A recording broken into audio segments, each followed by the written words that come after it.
Today we're going to talk about how you can make money by helping other people declutter. Coming up next.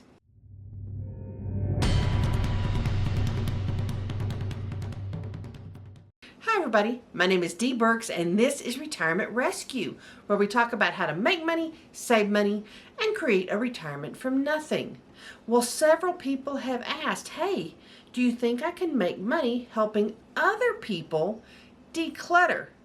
The answer is absolutely yes. As you might have been able to guess from all the views the declutter videos get, my first declutter video is now over 250,000 views.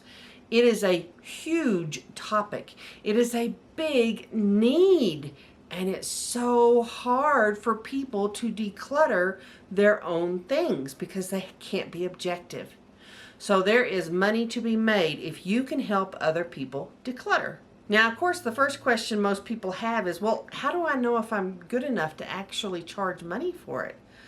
Well, decluttering is very straightforward when you declutter as a business.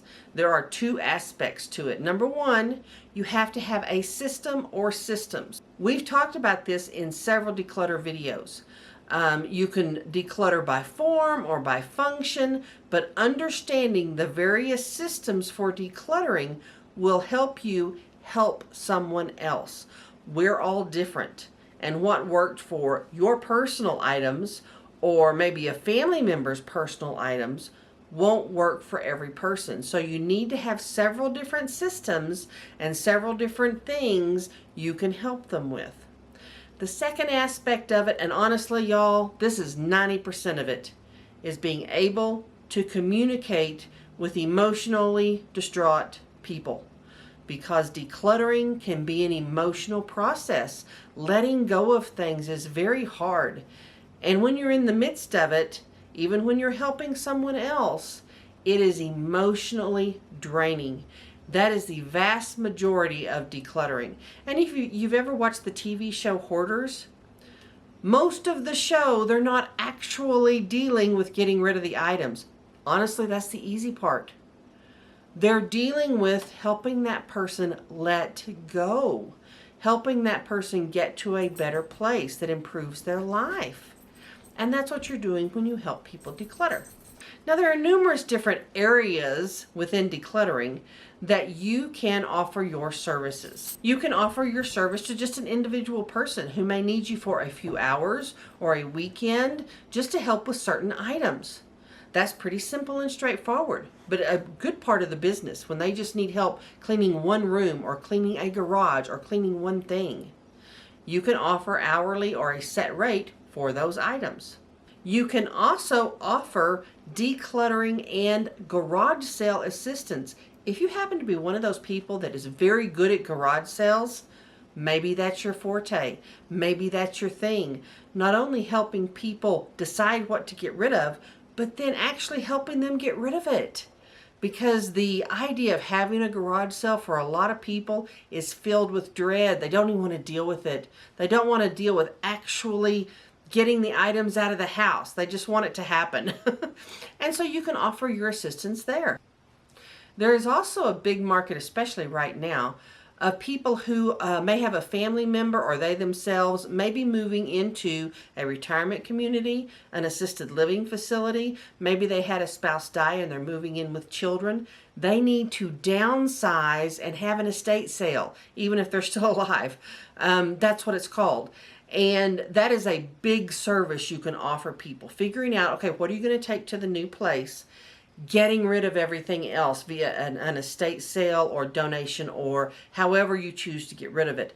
That is a really big service because there are a lot of times you don't necessarily get a lot of notice. Someone dies unexpectedly. Someone has a medical issue that forces them to go into assisted living. You never know when that kind of thing's going to happen. And a lot of times family doesn't have time to deal with it. They can't just stop what they're doing and spend a couple of weeks going through grandma's house and figuring out what to sell and what to keep. They just don't have the time. So that's a great service you can offer people. You can come in, do everything for them, get rid of everything, you're done. And it's open for a lot of creativity. Maybe you come in and just help someone organize their craft room. Maybe you come in and you help someone clean out their basement. I mean, there are just so many different aspects that you can help people with. And people need an actual person to come to their house. That's one of the problems, if you're like me and you're a YouTuber, I can't go to people's houses. It's just not possible. But maybe that's something you can do, especially if you're retired or semi-retired and you want a side gig. That is a great way you can earn extra money. If you're already someone who helps clean people's houses, and I know there are several people who watch this channel, and that is what they do in retirement, is they help clean houses. And this is an additional service you can stack on top, is help them declutter and get rid of those things as you're helping them clean the house. Now, the next area people wonder about is, well, where do I find that business? Let's say I've decided to do it. Where do I get the business? First and foremost is word of mouth. You will probably be overwhelmed with the number of friends, family, who know somebody who needs this work done. And because you're somewhat a known entity via family and friends, people kind of know who you are or they know you very well, it's easier to get that business. There's already a trust factor there. One of the issues that people have with someone coming into their home, especially if they're really cluttered or almost a borderline hoarder situation, is they don't trust people. They don't want someone they don't know coming into their house. But that pretty much just leaves family. Well, family can be very, very harsh when it comes to decluttering, and it can cause tremendous issues. That's why people like to get a third party, someone who's objective, to come in and help, because it's a very difficult position for family members to be in. You can be that person.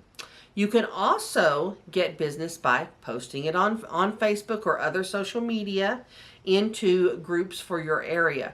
If there is just a specific suburb or a specific town that you want to service, then you can specify this is for this area or this zip code, or this suburb. You can say exactly where you will work, because obviously, especially if you live in a larger place, you don't want to just put it out there and have people call you that are an hour away. That might not be effective for you.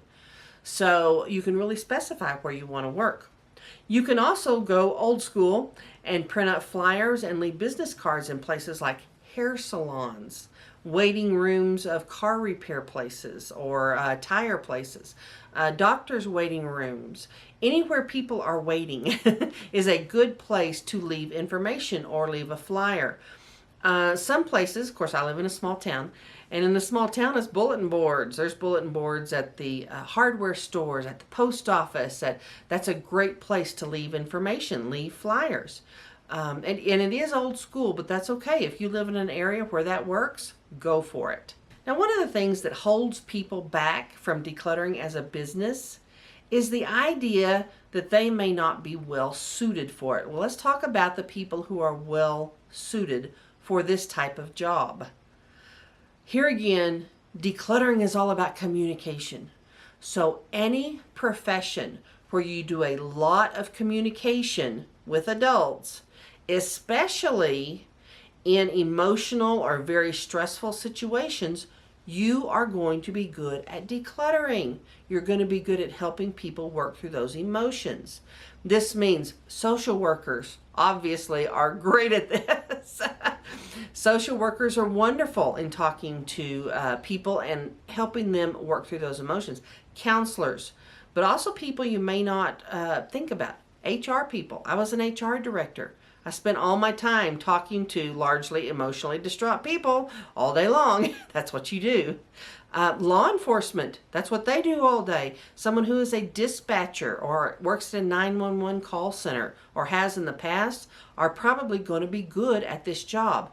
They're good at staying calm in the face of emotionally distraught situations. They can talk people through things. So don't think just because you haven't worked as a declutterer before, you wouldn't be good at this, because this is a communication job. This is not a move things from one place to the other, even though that's what you're physically doing.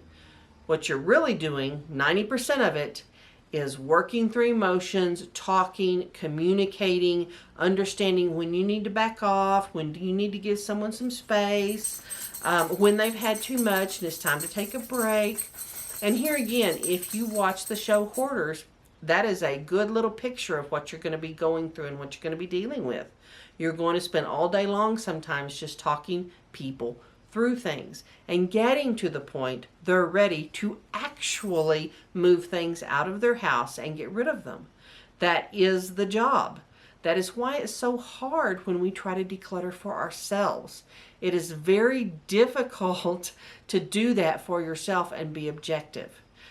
In several videos, I've suggested you get a friend or someone who's a neutral third party to come in and help you. And if you are decluttering as a business, that's what you're doing. You're that third party. This may be the perfect side gig for you if you are semi-retired, retired, or just want to earn some extra money on the weekends. There is a huge demand. So don't think that you can't do this. If you can communicate and you can help people work through emotional issues, you can do this. Now, if you've enjoyed this video, please click subscribe, and I'll see you next time.